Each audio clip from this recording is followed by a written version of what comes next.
Estamos de volta. Sejam todos bem-vindos. Hoje a gente vai passar um conteúdo para vocês, né, para revisar todo o material que foi mandado para vocês durante esses outros nossos 3 encontros. E em seguida vocês vão poder fazer a aguardada prova, tá? Antes de começar, a gente vai rever, né, os conceitos, a evolução, tipos de comércio eletrônico e marketing, características do comércio eletrônico, legislação, marketing e comércio eletrônico, tecnologias aplicadas ao comércio eletrônico e privacidade e segurança. Isso é o que a gente vai ver hoje, que na verdade é tudo que a gente viu nessas últimas 3 aulas, tá? Começando hoje, vamos falar um pouquinho sobre o conceito de comércio eletrônico. Eu só queria lembrar vocês que esse é um dos conceitos, nós passamos vários outros, tá? O que a gente vai falar hoje é o conceito de Kotler. Kotler afirma que comércio eletrônico é uma ampla variedade de transações eletrônicas e meio para conduzir transações, uso de caixas eletrônicos e cartões magnéticos para o que? Facilitar o pagamento e obter dinheiro digital. Assim como, né, o uso da internet de serviços online, tá? Esse é o conceito de comércio eletrônico segundo Kotler. Além dos conceitos, né, vocês têm que lembrar um pouquinho a respeito das funções do comércio eletrônico, que foi um dos primeiros assuntos que a gente abordou, tá? Os conceitos de comércio eletrônico, desculpa, o conceito de comércio eletrônico atua diante de 4 grandes funções. A comunicação, a gente poderia dizer que é uma das principais funções, a melhoria de processos de negócios, o gerenciamento de serviços e a capacitação de transações, né? Esses são os principais, essas são as 4 funções principais do comércio eletrônico. A gente vai falar um pouquinho agora sobre cada uma delas, tá? A comunicação, a primeira das 4 funções. Trata-se de permitir a transferência de informações e documentos eletrônicos com o objetivo de conseguir maior rapidez, olha que bonitinho, né? Maior rapidez no relacionamento comercial, tornando as transações comerciais mais ágeis e fáceis. Então, gente, a comunicação, na verdade, é que vai permitir que exista o comércio eletrônico, né? Se você tiver um meio para comunicar, você consegue, aliás, você tem as condições de poder conseguir realizar comércio eletrônico. Basta você ter os outros elementos necessários à comercialização e, através da comunicação, você consegue transferir informações ou documentos, de preferência via eletrônico, para poder agilizar e facilitar essa transação, tá? Melhoria de processos de negócio, que é a segunda função que a gente falou antes para vocês, né? Comércio eletrônico aperfeiçoa os processos de negócios em geral. Nas vendas, as facilidades do comércio eletrônico devem ser canalizadas para automatizar e melhorar o atendimento dos clientes e de todos os parceiros, incluindo os canais de venda e fornecedores principais, tá? Então, os processos de negócio são o segundo elemento principal das funções do comércio eletrônico. A primeira que a gente comentou agora há pouco foi a comunicação. Essa é a segunda das funções do comércio eletrônico, ó, melhoria de processos de negócio. Avançando um pouco mais no tema, a gente vai falar agora sobre o gerenciamento de serviços. É de fundamental importância utilizar a internet para fidelizar a clientela. A fidelização do cliente passa pela melhoria dos serviços oferecidos. Boa parte das melhorias que a gente consegue é justamente pelo uso da internet. Um site de informações centralizadas com o que os clientes querem saber Ele quer saber referente ao que ele deseja comprar, ou sobre produtos ou serviços oferecidos na internet, né? É considerada uma boa utilização do uso da internet e do comércio eletrônico. Gente, você ter as ações referentes ao gerenciamento de serviços vão permitir, junto com estratégias de marketing, que você consiga determinar formas de você poder manter o seu cliente dentro do seu site. Se você conseguir fazer com que o seu cliente se mantenha dentro do seu site, que ele volte e faça compras, você fidelizando esse cliente de alguma maneira, você vai ter sempre sucesso. Uma coisa que eu quero lembrar para vocês, que a gente falou bastante durante as aulas, não basta você ofertar um produto com um preço bom, não basta você construir um site bom, legal, dentro das necessidades e do que o cliente espera. Uma outra coisa que é muito importante é você lembrar que você tem sempre que inovar, que melhorar esse site, que reformular ele, deixar ele mais rápido, deixar ele mais bonito, deixar ele mais simples de ser utilizado. Você sempre tem que estar procurando alguma inovação. Essas ações de fidelização da clientela não passam apenas por essa questão de você melhorar o site. Passa também pela questão de você melhorar os serviços por trás desse site. Como, por exemplo, melhorar a entrega do produto, melhorar a forma de pagamento, melhorar as condições de atendimento pós-venda a esse cliente, um retorno mais rápido quando o cliente tem um problema com a venda, por exemplo, né? Ele teve um problema qualquer que seja, por exemplo, o produto que chegou é diferente, o produto que ele queria é diferente do que chegou, ou então o que ele queria na verdade era outro produto, ele acabou comprando errado.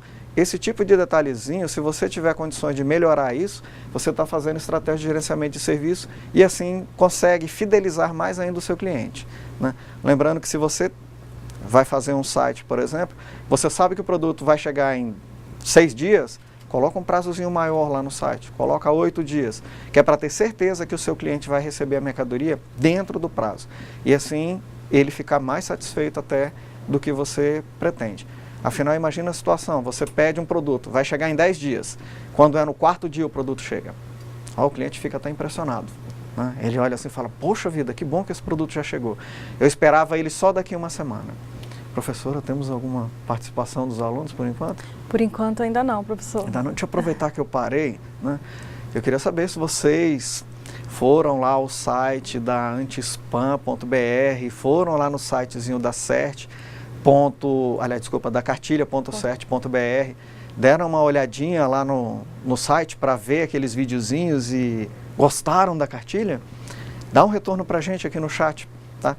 Mande uma mensagenzinha para a professora Kelly para ela poder passar para a gente qual foi a expectativa de vocês, se ela foi atingida, se vocês gostaram muito, se não gostaram, se tiveram alguma dúvida, se querem mais alguma recomendação.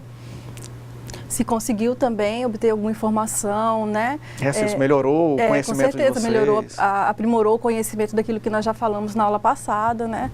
Isso é bem legal porque o site é bem dinâmico, é bem atrativo e com certeza deve ajudar aí a agregar informações. Perfeito. Continuando, agora vamos para o terceiro elemento, capacitação de transações. Essa função se destaca quando se usa o termo comércio eletrônico, em que disponibilizamos recursos para compra e venda de produtos e serviços utilizando a internet. Ou seja, a capacitação de transação é quando você cria artifícios aonde você não tem mais apenas um site falando sobre o seu produto, ofertando o seu serviço. Ali você vai passar a comercializar.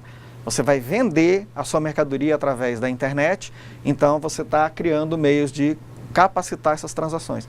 Você permite que elas possam ser utilizadas através da própria internet.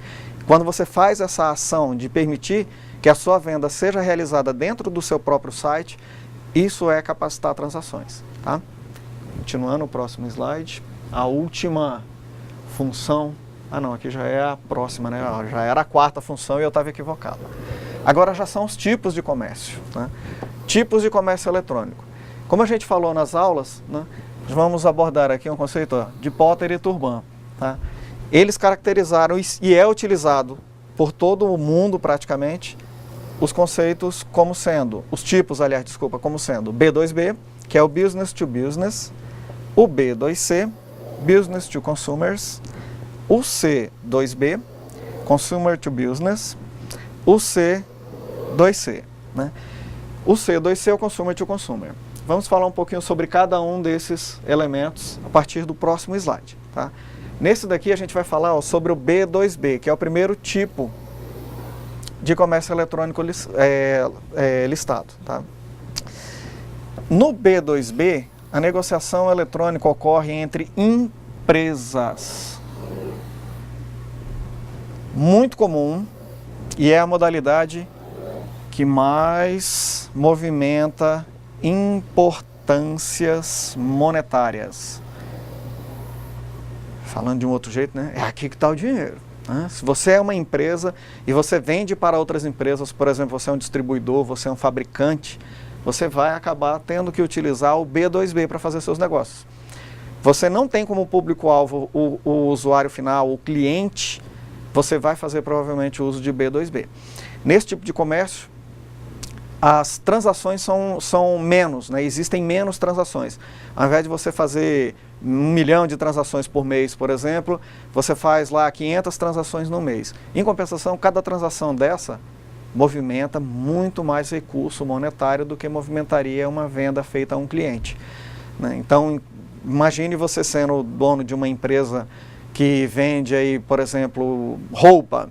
Você não compra uma peça de roupa, você compra 100, 200, 300 peças de roupa, dependendo do tamanho do seu negócio. Você pode comprar até 10 mil peças de roupa apenas numa única transação. É por isso que a movimentação no B2B ela é monetariamente superior aos demais tipos de comércio eletrônico. Além do B2B, que é o Business to Business, nós temos o elemento mais comum, que é o B2C. O Business to Consumers, ou seja, agora a negociação eletrônica é entre empresa e consumidor.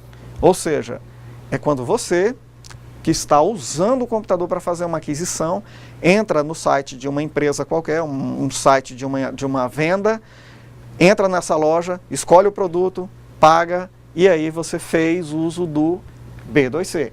Porque quando você entra no site de uma empresa para fazer uma aquisição, ele é o revendedor, ele é a empresa que vai vender o produto para você. Você é consumidor, então você é a ponta que vai fazer a aquisição como cliente final, que é o consumidor, tá? Essa modalidade representa a virtualização da compra e da venda. A diferença é que as pessoas escolhem e pagam, capacitação de transações, né? Pagam os produtos pela internet. Essa é a diferença. Seria a mesma compra que você faz, só que tudo feito pela internet. Nas cidades menores isso não existe, mas se você for a um grande centro, estiver morando num grande centro, é comum você fazer a compra do supermercado pela internet também. Você não quer se estressar no trânsito, choveu, está praticamente impossível sair de casa. Cidades maiores um pouquinho, o trânsito, ou até mesmo em cidades menores, o trânsito é muito prejudicado pela chuva, pela falta de escoamento da água, né? Então você precisa fazer uma aquisição, não quer sair de casa ou simplesmente por comodismo, ou até mesmo por uma deficiência, né? Você tem alguma dificuldade de locomoção e a cidade não te permite locomover de forma adequada, a internet é um excelente elemento para você poder fazer essas negociações, essas transações. Você pode fazer compra de praticamente qualquer coisa pela internet. Roupa, calçados, alimentos, materiais perecíveis e não perecíveis. Qualquer tipo de produto hoje em dia a gente encontra à venda na internet. O que pode acontecer é na sua cidade ou na sua localidade, ele não está disponível ainda, porque nenhuma empresa da região tem condições de fazer a entrega daquele material, ou então as empresas estão muito longe e o produto, por exemplo, estragaria devido à distância e ao tempo que ficaria em trânsito, tá? Mas em cidades grandes é comum você ter comércio até mesmo por supermercado, pela internet. Continuando, o terceiro tipo é o C2B, que é o Consumers to Business, que é o que a gente chama do leilão reverso, né? É quando a negociação, novamente, tem que lembrar que é eletrônica Se ela não for eletrônica, ela não é um comércio eletrônico, né? É entre o consumidor e a empresa. O reverso do B2C, né? Enquanto no B2C a empresa vende para o cliente, né, para o consumidor, aqui é o consumidor que está vendendo vendendo para a empresa. É chamado de leilão reverso. Acontece quando consumidores vendem para as empresas.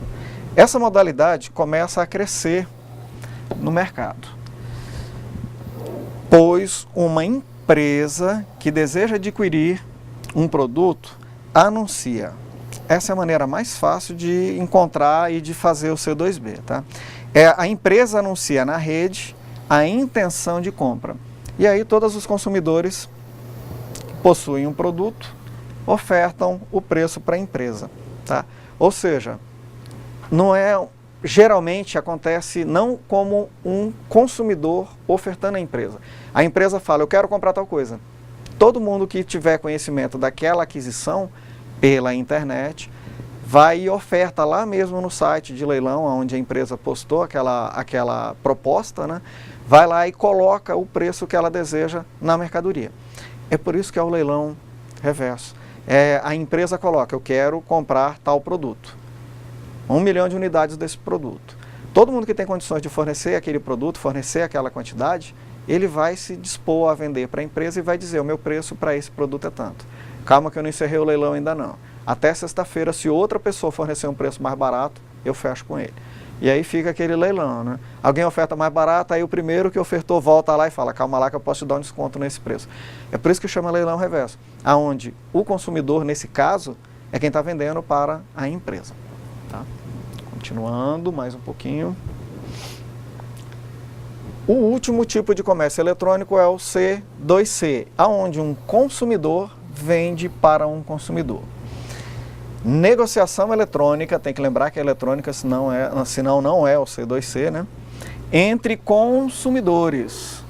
O nome já fala, né? Consumer to consumer. Essa modalidade é muito comum. Efetuam-se muitas negociações, mas de valores pequenos. Até porque é arriscado se você colocar alguma coisa com volume muito grande, com valor muito grande à venda para ser entregue pela internet. É muito comum hoje em dia a gente ver anúncio até mesmo de carros, casas, iates e outros produtos à venda pela internet. Consumidor vendendo para outro consumidor. Mas como o valor desses itens e até a própria característica do item vamos dizer assim, é mais específica, a venda em si muitas vezes não acontece na internet. Eu coloco o preço ali, eu faço a negociação de certa forma ali, mas a venda em si ela é fechada lá direto. Não, eu quero ver o carro. Chego lá, olho o carro, gostei, não gostei, gostei, eu fecho a venda ali. Então, muitos casos de venda de carros, casas ou até mesmo outros tipos de bens mais caros, ele acaba não acontecendo na internet. Mas se ele sim for efetivado pela internet, ele é um C2C. O que ficaria seria mais o marketing como sendo um C2C, onde o consumidor anunciou o produto, realizou a venda sim pela internet, mas não houve o pagamento, né, que é uma das características necessárias. Tá? Essa modalidade é a mais comum. Muita gente hoje em dia faz uso do comércio direto. Você tem um produto que você já não quer mais, por exemplo, um livro, você já terminou de ler, não tem muito lugar para guardar, você coloca ele à venda. Vende ele a pessoa que interessada, dá um lance pelo livro, ou então você já estipula um preço fixo. Embora Mercado Livre, por exemplo, tenha começado como sendo um site de leilões pela internet, ali você anunciaria, olha, eu tenho um livro, o preço mínimo dele aqui é R$5. Quem desse o maior lance durante uma semana arremataria o item. Na prática não virou bem isso. Eu quero R$10, o primeiro que pagar os R$10 leva o produto. É mais ou menos isso que acontece na prática. Quando o site foi lançado, a ideia dele era de leilão mesmo. Coloca o item lá à venda, estipula-se um valor mínimo para ele. Se só uma pessoa der o lance e for o valor mínimo, o vendedor tem que entregar. Isso era obrigatório. Eu não sei se vocês já usaram o Mercado Livre no começo das atividades dele, mas no começo dele era desse jeito. Inclusive, alguns fornecedores, vamos dizer assim, né, que eram consumidores na realidade, colocavam produtos com preços ridículos, como 1 centavo, por exemplo, por um telefone que hoje seria um smartphone da ordem de R$ 1.500 a R$ 2.500, colocava um centavo e ficava aguardando os lances. Só que se porventura acontecesse alguma coisa e não houvessem lances, ou o lance não chegasse ao mínimo que seria o preço que ele pagou no produto, ou um preço mínimo do produto, ele teria que entregar o produto. Era a regra que vigorava na época, né? Vigora ainda até hoje, de certa forma. Mas hoje é muito comum você colocar o Mercado Livre como apenas um balcão de negócios. Olha, eu tenho isso aqui para vender. Quem quiser, encontra o produto, estou interessado, pago, coloco no correio para você. Quando você chegar aí, você recebe a mercadoria, volta lá e fala, ó, recebi a mercadoria, o cara entregou direitinho, o produto que veio é o que eu comprei, está tudo certinho, né? Então, esse é o tipo mais comum de comércio feito pela internet hoje, mas é o que movimenta menos recursos comparados ao B2B, onde o volume ali é muito grande, tá? Continuando mais um pouquinho. Tecnologias. Agora a gente vai falar sobre as tecnologias aplicadas ao comércio eletrônico. Nos tempos atuais, o envio e o recebimento de informações sigilosas torna-se importante. Como é que eu vou vender sem eu ter um meio de pagamento? E como é que eu vou mandar o meio de pagamento se eu não posso mandar essas informações pela internet? Para eu poder mandar as informações pela internet, eu preciso guardar com segurança as informações. Imagine seu cartão de crédito jogado numa mesa qualquer que todo mundo tem acesso. Qualquer pessoa do planeta tem acesso às informações que tem no teu cartão de crédito. Isso não é um meio seguro. A mesma situação é na internet. Você tem que criar meios que sejam seguros para que você tenha a forma de envio dos dados e eles não sejam extraviados, por exemplo, ou perdidos. A internet tem se desenvolvido cada dia mais. Como resultado, há uma facilidade de transmissão dos dados de maneira precisa e extremamente rápida. Ou seja, a internet dá condições de enviar os dados rapidamente e exatos. Os dados que saem são os dados que vão chegar até o destino. Só isso não é suficiente, tá? Diante dos ataques virtuais frequentes às informações confidenciais, torna-se fundamental, olha a palavrinha aqui, né? Aumentar a segurança tanto no site do Internet Banking como no de comércio eletrônico. Para isso, muitos utilizam ferramentas apropriadas. É aquilo que eu falei antes. Você vai realizar uma transação pela internet, vai realizar uma operação pela internet, você tem que ter certeza do sigilo e da confidencialidade dessas informações. Imagine os seus dados bancários trafegando pela internet de uma forma não segura. E aí há um detalhezinho bem importante que o texto deixa bem claro aqui, tá? Aliás, o texto não deixa bem claro, não. É fundamental aumentar a segurança não apenas da internet, do Internet Banking, como do comércio eletrônico, como também do seu computador. Você, como usuário, é um dos elementos principais na hora de trazer segurança para o comércio eletrônico. Se o seu computador está isento de malware, seja lá de qual tipo for, você não vai ter problemas no uso do comércio eletrônico. Mas se o seu computador tiver com algum problema, o seu equipamento de uso, não apenas um computador, um tablet, um smartphone, ele tiver com algum problema, algum elemento contaminou o seu computador, o seu smartphone ou o seu tablet, essa informação ela pode ter perda de sigilo ou da confidencialidade daquela informação. Então não é apenas tornar a internet mais segura, mas você também tem que ser cauteloso na hora de usar a internet. Continuando mais um pouquinho. Uma das tecnologias que a gente vai falar para poder permitir, né, essa segurança é a criptografia.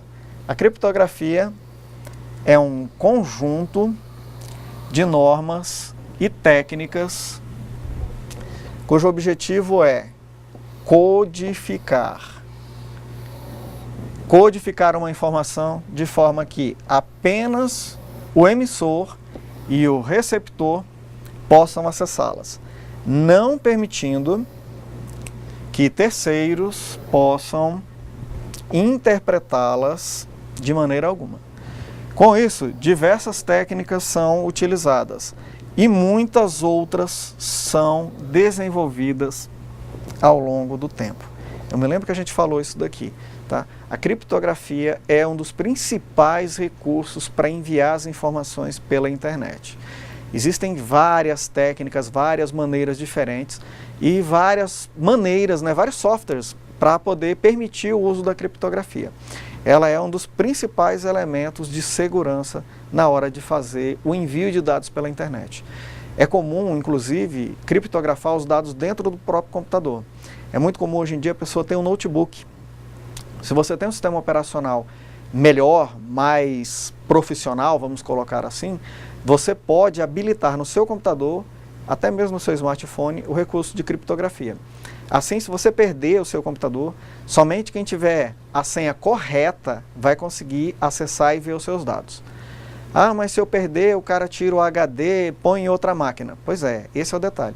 Se tiver criptografado os seus dados dentro do seu computador, mesmo que ele tire o HD de um computador, leve a outro e coloque em outro, ele tem que ter a chave de quebra daquela criptografia. Se ele não tiver, ele não acessa os dados que ali estão. Então, não só para o comércio eletrônico, como também para o seu dia a dia, para a sua segurança pessoal, é interessante usar a criptografia, tá? Continuando, um outro recurso que vocês podem utilizar para permitir as transações eletrônicas são os protocolos de autenticação. Autenticar é método de verificar se o usuário que está tentando acessar é o permitido. Caso o usuário que esteja acessando não seja ele, né, seja outra pessoa, o sistema deve, no mínimo, ignorar esse usuário. Existem protocolos de autenticação cuja finalidade é efetuar transações seguras de dados no ambiente virtual. Existem vários protocolos de transação, tá? Esses protocolos eles são muito úteis na hora de você verificar se você é a pessoa autorizada a acessar aquela informação. O meio de acesso geralmente é um identificador e uma senha, ou seja, um login e uma senha. Por exemplo, quando você vai acessar o seu e-mail, você tem que colocar o seu e-mail e a senha que você colocou ali. Aquilo ali é um protocolo de autenticação. Ele faz a verificação para verificar se você tem a permissão de acesso. O que é a permissão de acesso? Não é verificar se você é você, é verificar se você conhece a permissão de acesso. Ou seja, você tem um identificador de usuário e uma senha para uso. Se você sabe esse identificador e sabe essa senha, então subentende que você tem condições de acessar. É isso que é o protocolo de autenticação. Continuando mais um pouquinho, que não é esse apenas o único meio de segurança, né? O Secure Electronic Transactions é o SET. Protocolo, novamente é um protocolo, né? Oferece transações seguras de pagamentos eletrônicos usando cartão de crédito. Eu lembro até que no dia que eu falei desse assunto, eu falei para vocês que você vai num caixa eletrônico, por exemplo, de um supermercado ou de alguma outra loja, onde tem aquele terminalzinho está fazendo uso dessa tecnologia. É através dessa tecnologia que ele consegue enviar as informações até a empresa de cartões de crédito. E a empresa de cartões de crédito, através desse mesmo protocolo, devolve para ele falando, ó, a transação foi aprovada. Ou então ela fala bem assim, esse cartão foi roubado. Cata ele, corta ele e joga fora. Esse protocolo assegura a confidencialidade e a integridade dos dados com utilização de certificados digitais. Tá? Para uso na internet há uma diferençazinha razoável de uma loja, mas o protocolo é o mesmo, protocolo de uso. Tá? O Security Hypertext Transactions Protocol é o protocolo de, vamos dizer assim, de um site seguro. Tá? Ele proporciona envio dos dados via web de maneira segura. Usando uma camada de aplicação, é feito um processo de negociação entre o cliente e o servidor. Oferece autenticação, oferece integridade, confidencialidade e certificação. Mas nem todos os navegadores, né, nem todos os browsers são compatíveis com SHTTP. Isso aqui eu lembro também que eu falei o seguinte: quando você sabe que está num site de SHTTP, você olha lá em cima na barrinha de navegação do seu navegador, né, onde você põe a URL do site que você vai abrir, vai aparecer HTTPS : sempre aparece. Todos os navegadores que eu já usei até hoje, eles mostram. Opera, Mozilla, Google Chrome, Firefox, todos esses navegadores, eles mostram para você que você está numa conexão segura. Aí eu volto a um alertazinho que eu falei também na aula. Gente, não é porque você está numa conexão segura que você está no site certo. Isso quer dizer que quem criou o site implementou os protocolos de segurança do SHTTP. E isso vai fazer com que os dados que você enviar a eles serão exatamente os dados que serão recebidos. Essa é a certeza. Entre você e o site que você acessou, a informação não vai ser perdida, não vai ser alterada, não vai ser trocada e nem vai ser vista por um terceiro. Mas quem receber ela vai receber exatamente como ela foi enviada. Tá? Continuando. O SSL, ou Security Sockets Layer, ele usa uma criptografia de chave pública a fim de realizar troca de dados via web. São feitas diversas transmissões de dados para negociar os parâmetros de segurança, tá, da conexão entre cliente e servidor. Quem disse isso foi Krause, tá? Mas resumidamente, é exatamente o que o SSL faz, tá? É um importante elemento de segurança. Você, na verdade, você pode utilizar e deve utilizar sempre diversos elementos de segurança. Os que a gente está apresentando aqui são os mais utilizados. Isso não é que você vai usar só o HTTPS. Não, geralmente você usa o HTTPS, usa criptografia, usa o SSL, usa também certificado digital, assinatura digital. Você pode usar todos os elementos de segurança, não precisa utilizar um.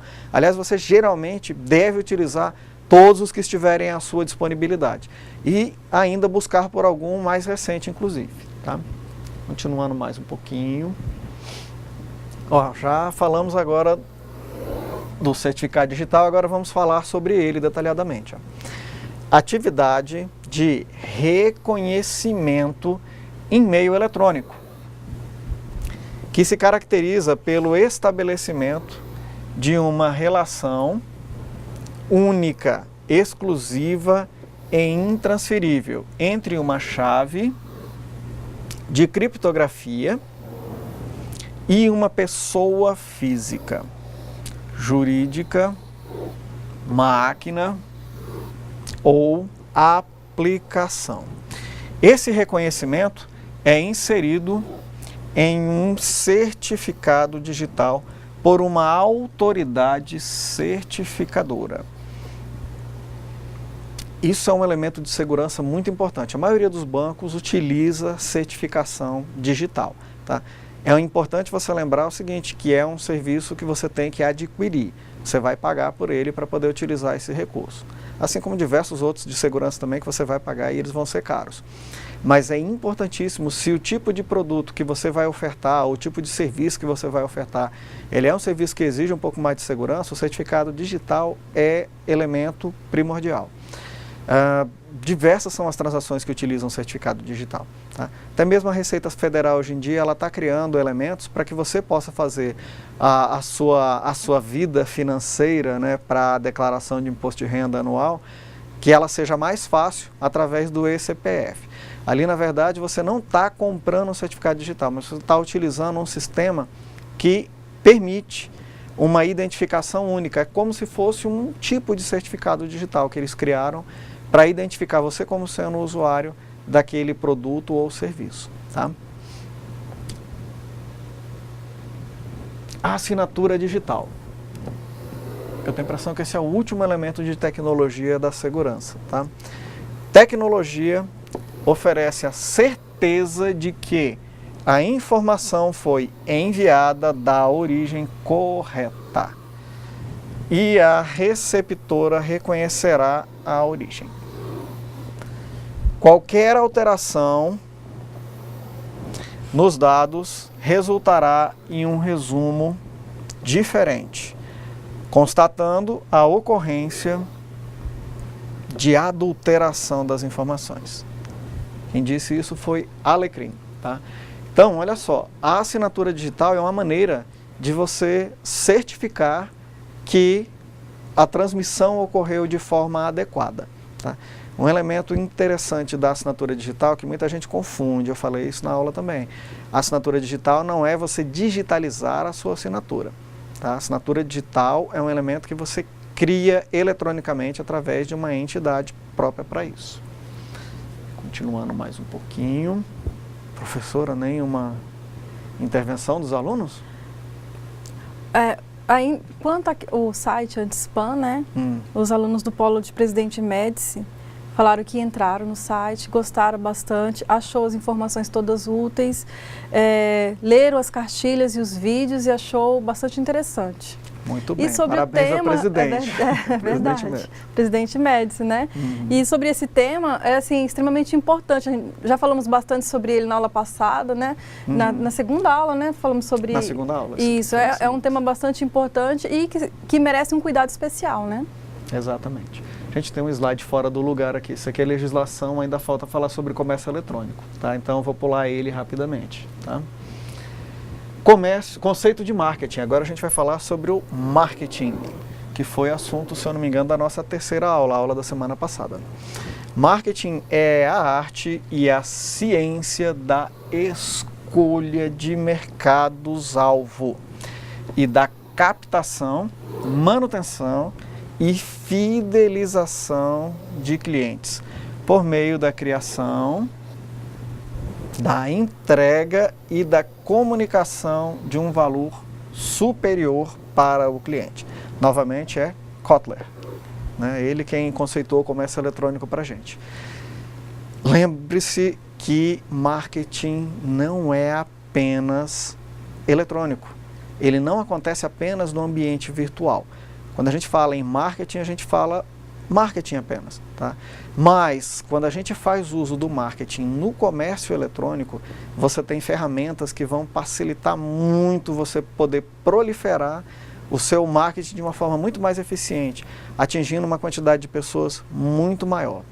Eu me lembro que eu falei na última aula a respeito de você manter um site com informações, não com publicidade, não com o foco de vender o seu produto, não o foco de ficar dizendo, o meu produto é melhor do que o do concorrente. Não, você simplesmente manter um site com informações interessantes sobre o tipo de produto que você vende, não apenas sobre o seu produto. Eu até dei exemplo de você, por exemplo, mostrar como é fabricado o seu produto.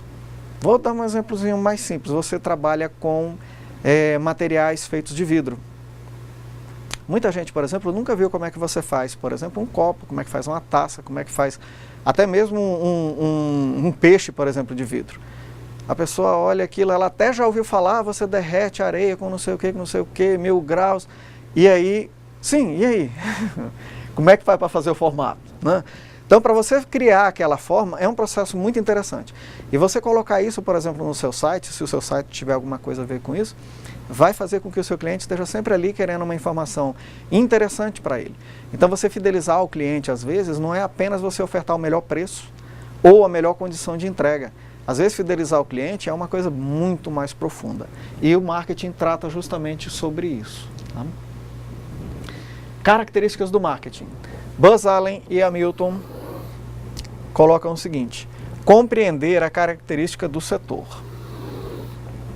Aí vemos aqui, economias de escala e escopo, tendências dos impulsionadores da tecnologia, né, que vão fazer a tecnologia evoluir, efeito de fatores externos, como regulamentação e política pública, tá? Características do setor, gente, são alguns elementos, no caso aqui, que podem interferir, né, no seu marketing ou no seu comércio. Essa parte aqui da regulamentação, ela é bem fácil da gente perceber. Diariamente, praticamente, novas leis são aprovadas lá em Brasília. E essas leis, elas podem impactar diretamente no seu negócio. Uma mudança de alíquota, ou então o fim de uma tributação, ou então a criação de uma nova tributação, ou qualquer outro elemento desse tipo, é uma coisa que você tem que estar sempre atento.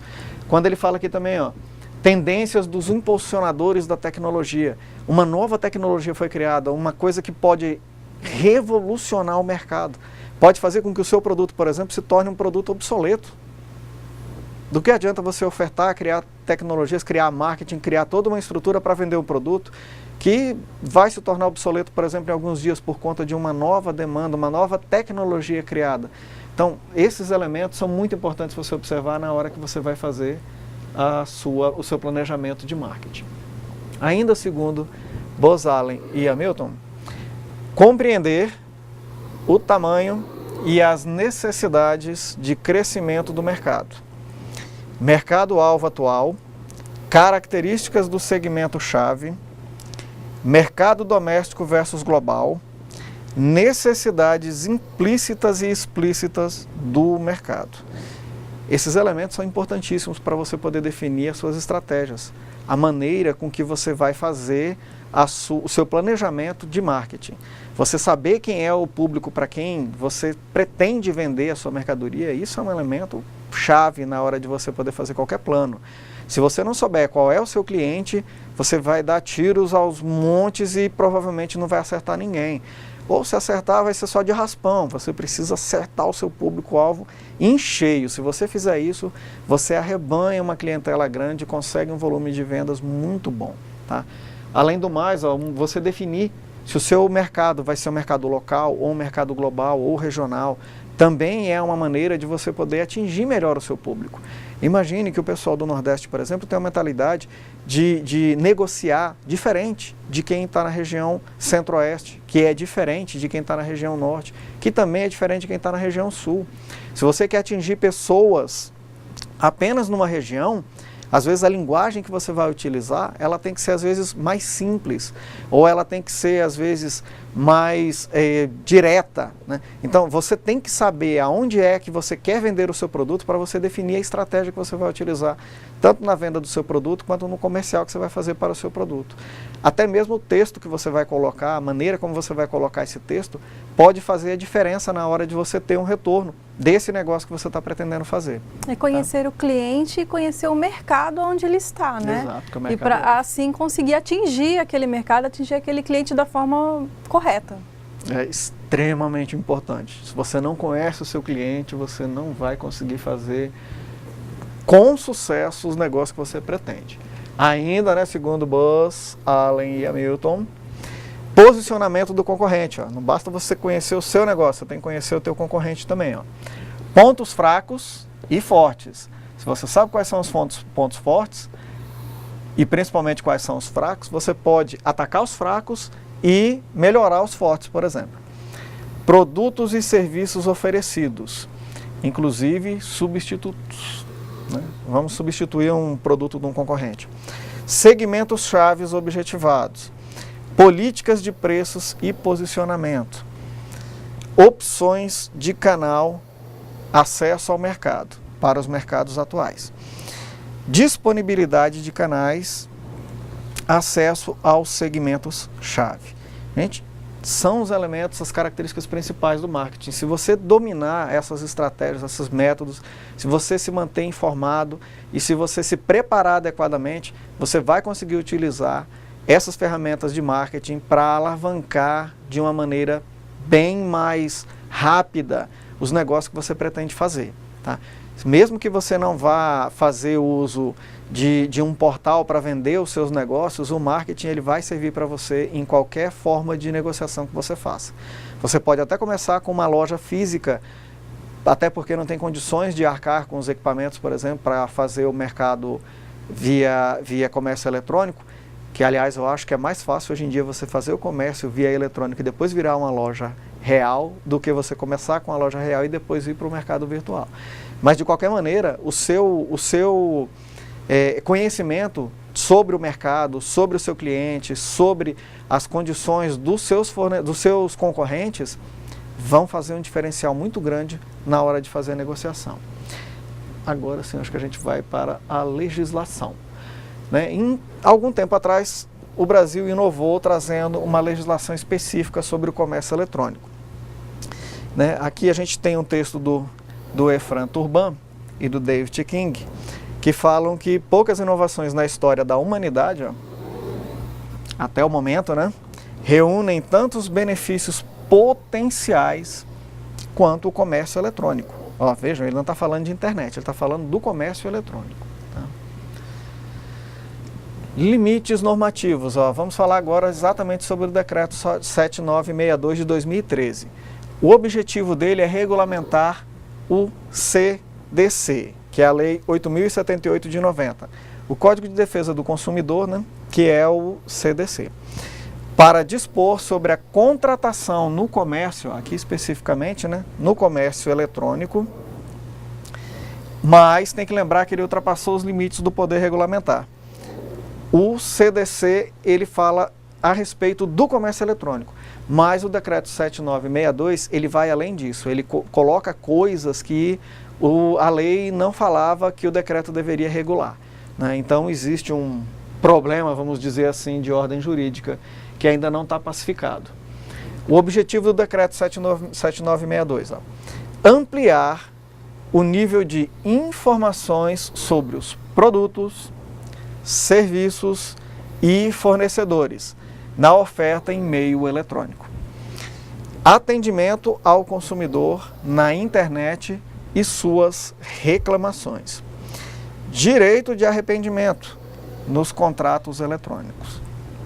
Que é aquele elemento que eu falei para vocês antes.